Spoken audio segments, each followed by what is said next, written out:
किसी की विपत्ति की ताकत नहीं कि हमारी संपत्ति और सुख पर आंच पहुंचा सके, पर यह तभी जब आपका अखंड स्मरण चल रहा है। अखंड स्मरण के लिए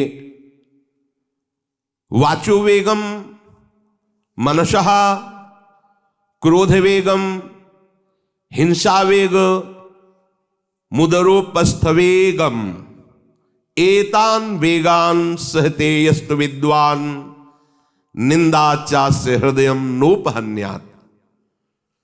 जो विद्वान उपासक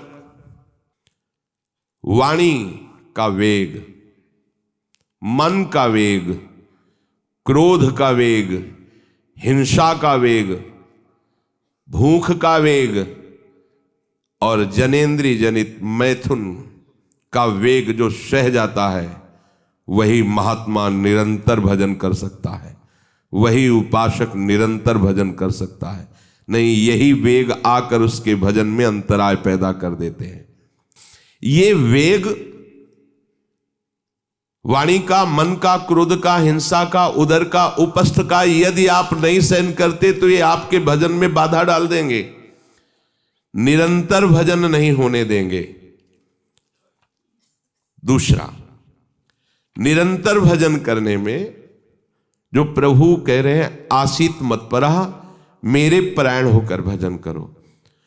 अब इन वेगों से बचकर क्यों भजन में चलता है तो उसके अंदर एक बात आने लगती है, मैं अच्छा भजनानंदी हूं।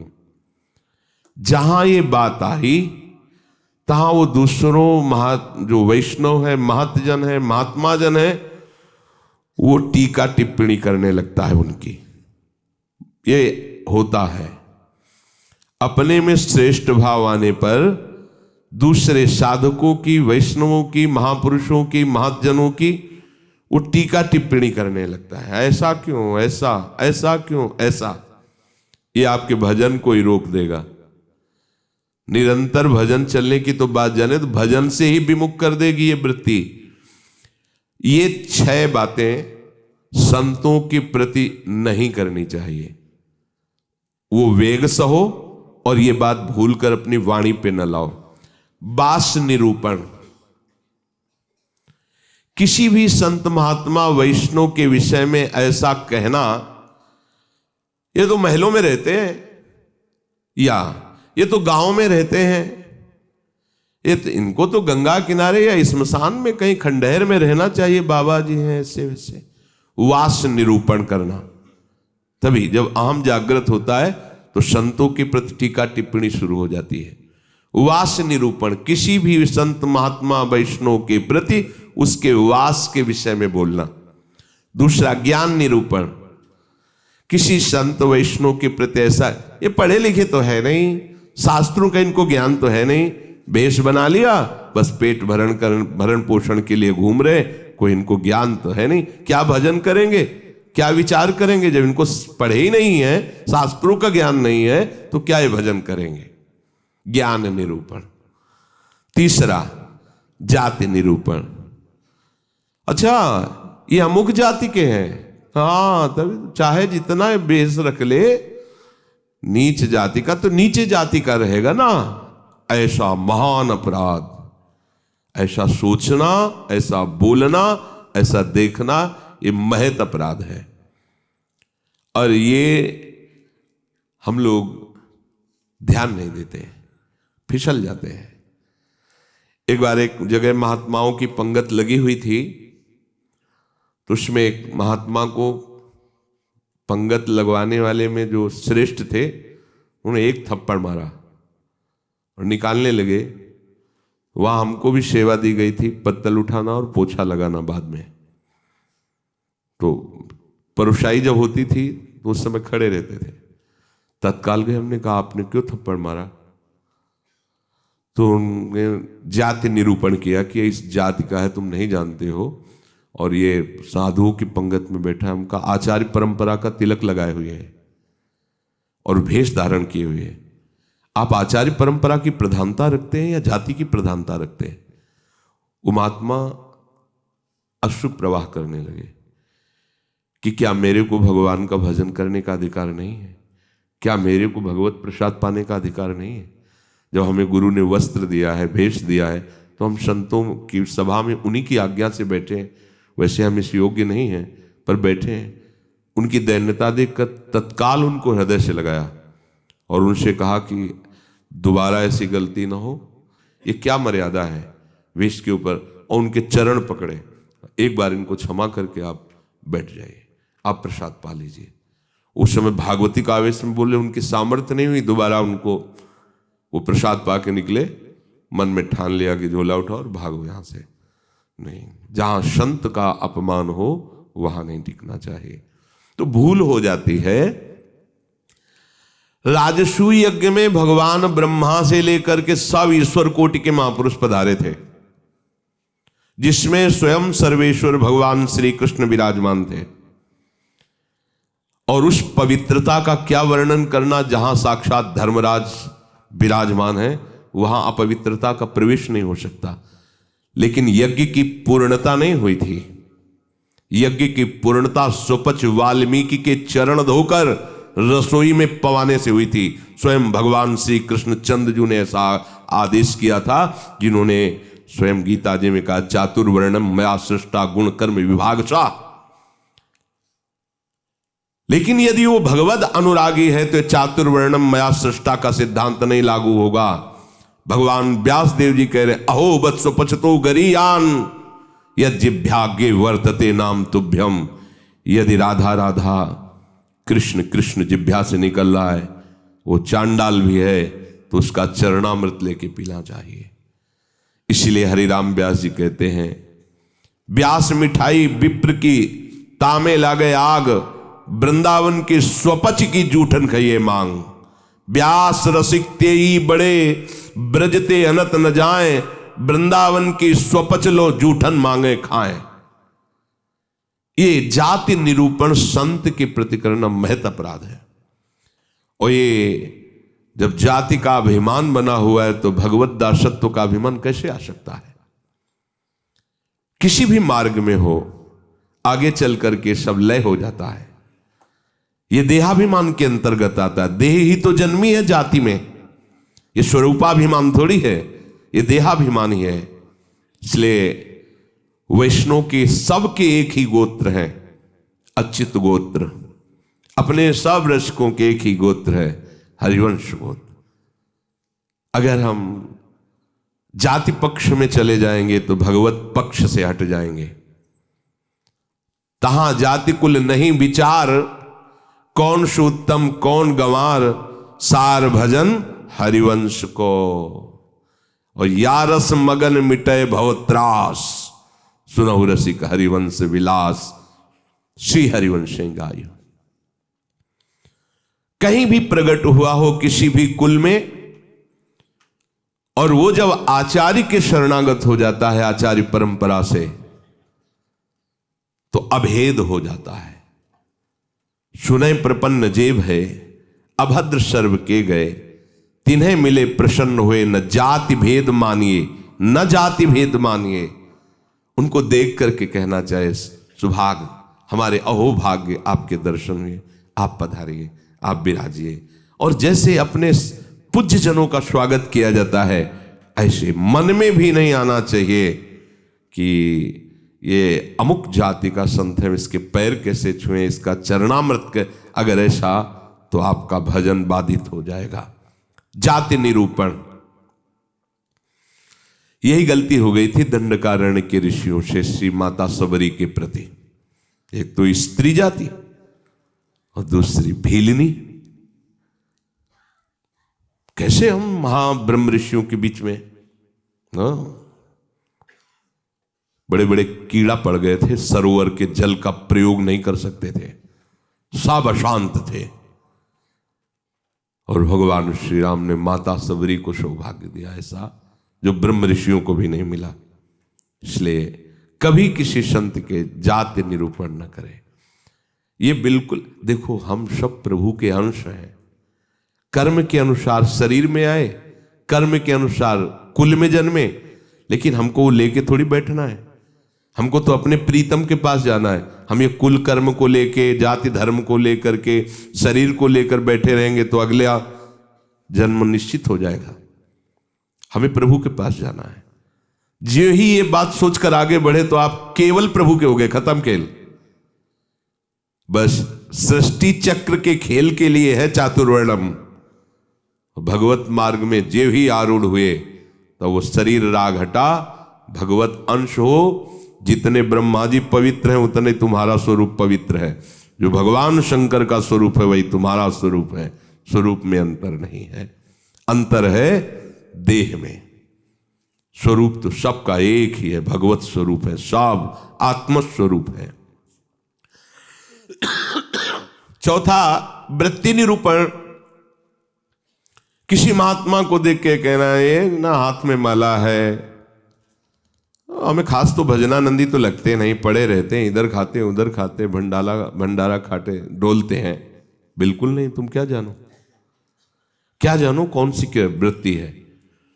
एक भजन की ऐसी भी वृत्ति होती है जिसमें माला विक्षेप होता है। भजन में सहायक माला होता है, और एक भजन की ऐसी वृत्ति होती है जिसमें माला विक्षेप होता है। अगर कभी उत्साहपूर्वक ले भी लिया जाए तो 10-5 मिनट से ज्यादा नहीं चलेगा और रख जाएगा। स्वाभाविक छाया हुआ है। अब वहां मन का चलाए तो विक्षेप पड़ रहा है, गिनती करे तो विक्षेप पड़ रहा है, चल रहा है। अब आप क्या जाने, आप माला देख के तो जान जाते हैं कि जप हो रहा है, लेकिन बैठे हैं, टहल रहे हैं, तो आपको लगा खाली टहल रहे हैं। नहीं, ऐसा नहीं।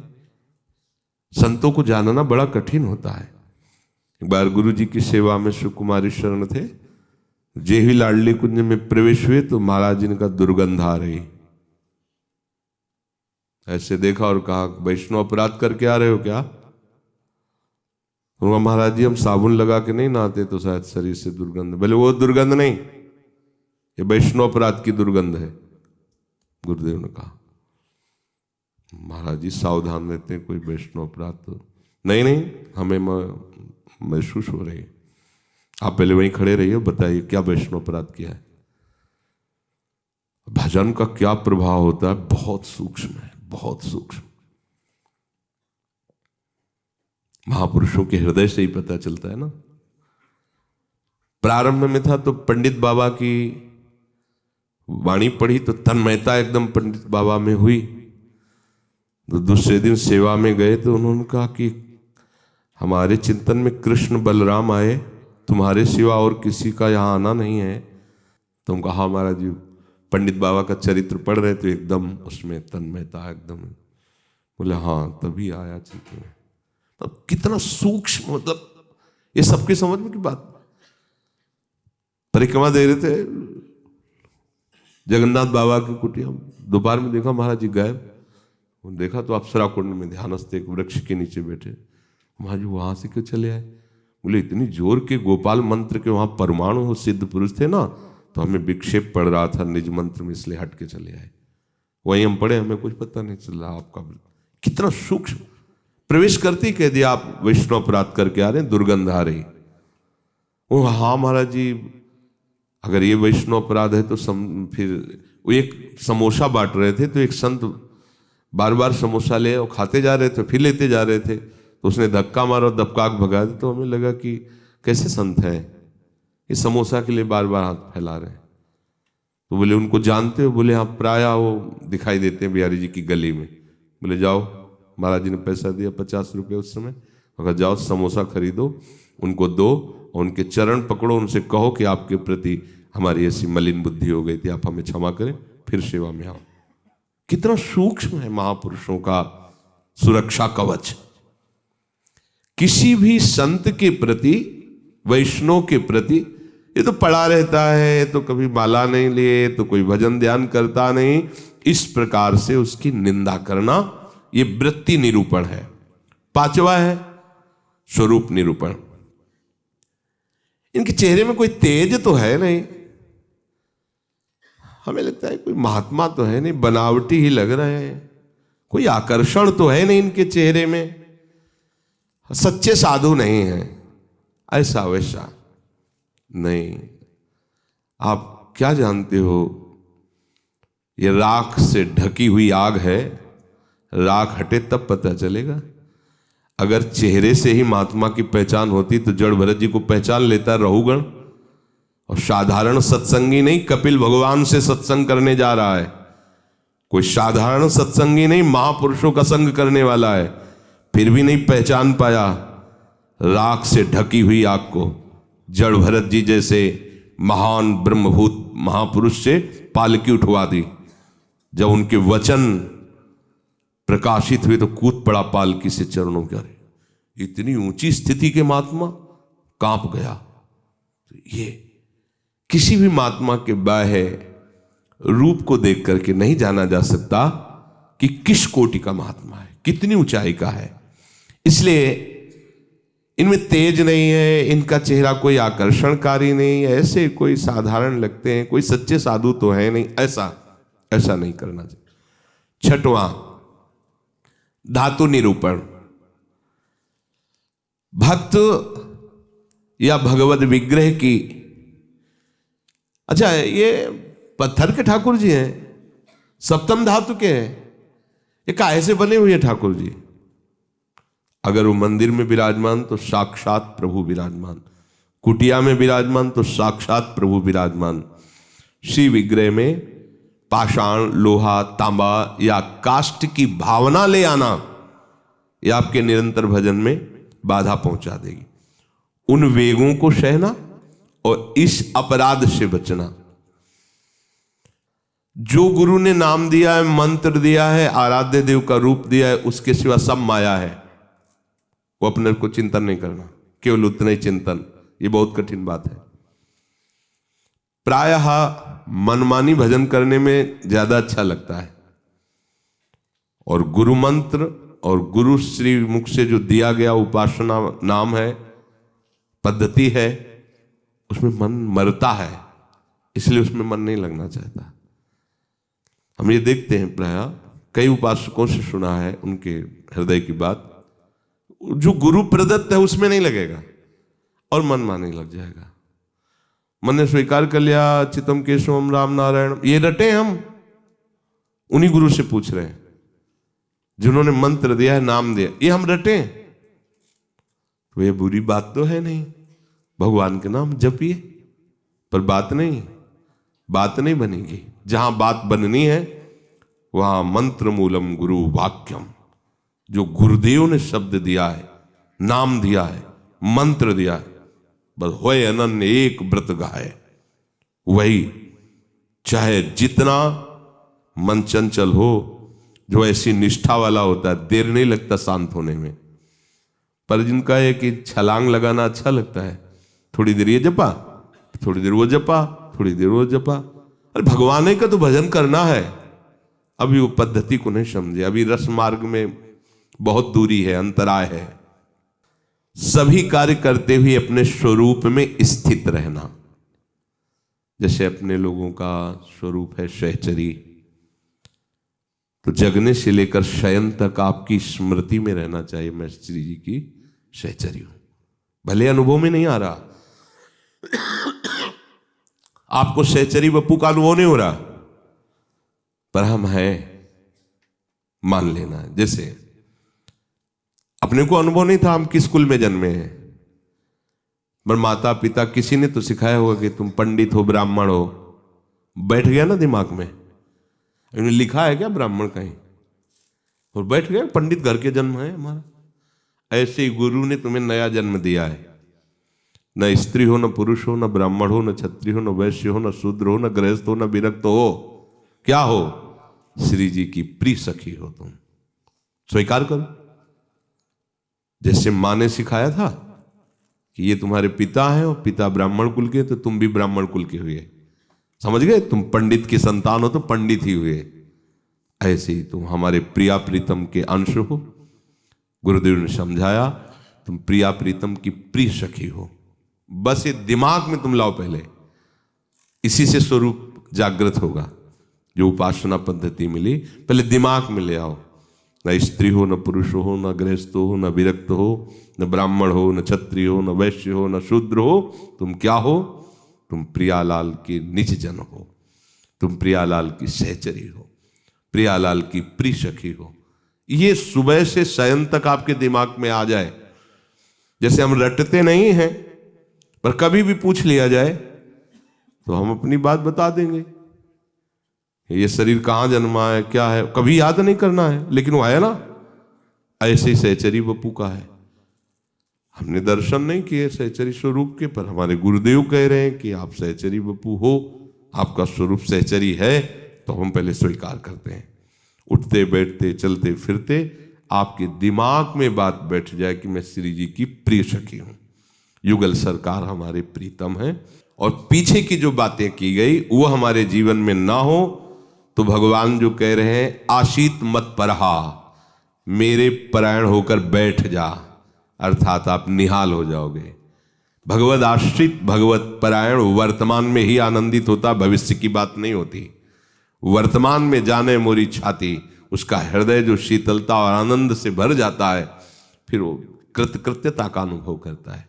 इसलिए सत्संग का श्रवण करो, फिर मनन करो और उसको जीवन में धारण करो। जो कहा गया नहीं करना उसको छोड़िए, जो कहा गया स्वीकार कीजिए उसको स्वीकार कीजिए। यही विवेक है, असत का त्याग और सत को स्वीकार करना। जिस सत को स्वीकार किया उसी में अनुराग कर लेना, यही उपासना